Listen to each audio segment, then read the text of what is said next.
Botox, fillers, ये नाम आपने जरूर सुने होंगे, खास तौर पे जब बात एंटी एजिंग की होती है। पर क्या आप जानते हैं कि ये दोनों एक चीज नहीं है? आज हम समझेंगे कि इन दोनों में जमीन आसमान का फर्क क्या है। देखिए, अगर कोई भी एंटी एजिंग ट्रीटमेंट के बारे में सोच रहा है तो ये जानना बहुत बहुत जरूरी है कि ये दोनों कैसे काम करते हैं। ये समझने के बाद ही कोई अपने लिए एक सही और इन्फॉर्म्ड डिसीजन ले सकता है। तो चलिए इसको थोड़ा डिटेल में समझते हैं और शुरुआत करते हैं बोटॉक्स से। आखिर ये है क्या और ये अपना काम करता कैसे है? तो एक बात बिल्कुल साफ कर लेते हैं, बोटॉक्स का काम चेहरे में कुछ भरना नहीं है। ये एक तरह का प्यूरिफाइड मेडिकल प्रोटीन है जो चेहरे की उन मसल्स को टेम्परेरीली रिलैक्स कर देता है जिनकी वजह से रिंकल्स बनते हैं। मेडिकल भाषा में इसे बोटुलिनम टॉक्सिन कहते हैं और ये नाम ही इसके काम करने का तरीका बताता है। ये टारगेटेड एरिया में मसल की एक्टिविटी को कंट्रोल करता है। बोटॉक्स सबसे अच्छा काम करता है डायनामिक रिंकल्स पर। अब ये क्या है? ये वो लाइंस हैं जो हमारे फेशियल एक्सप्रेशन से बनती हैं, जैसे कि जब हम मुस्कुराते हैं या गुस्से में माथे पर बल डालते हैं। चलिए अब बात करते हैं डर्मल फिलर्स की। और हाँ, ये बोटॉक्स से बिल्कुल अलग सिद्धांत पर काम करते हैं। जैसा कि नाम से ही पता चल रहा है, फिलर्स का काम है फिल करना।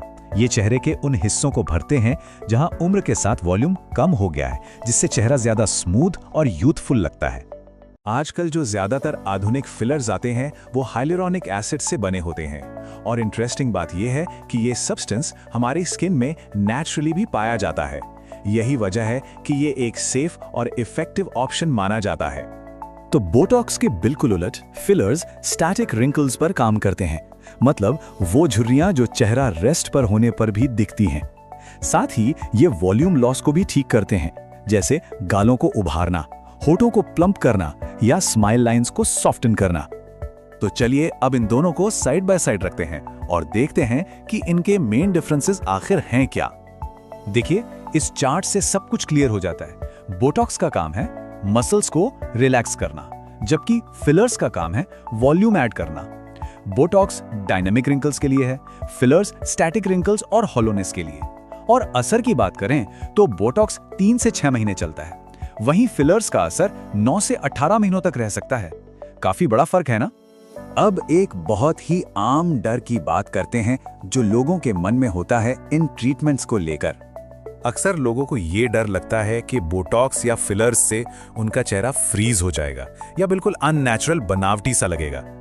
लेकिन सच ये है कि ये बस एक गलत फहमी है। ऐसा ओवरडन लुक प्रोडक्ट की वजह से नहीं, बल्कि गलत टेक्निक या गलत डोसेज की वजह से होता है।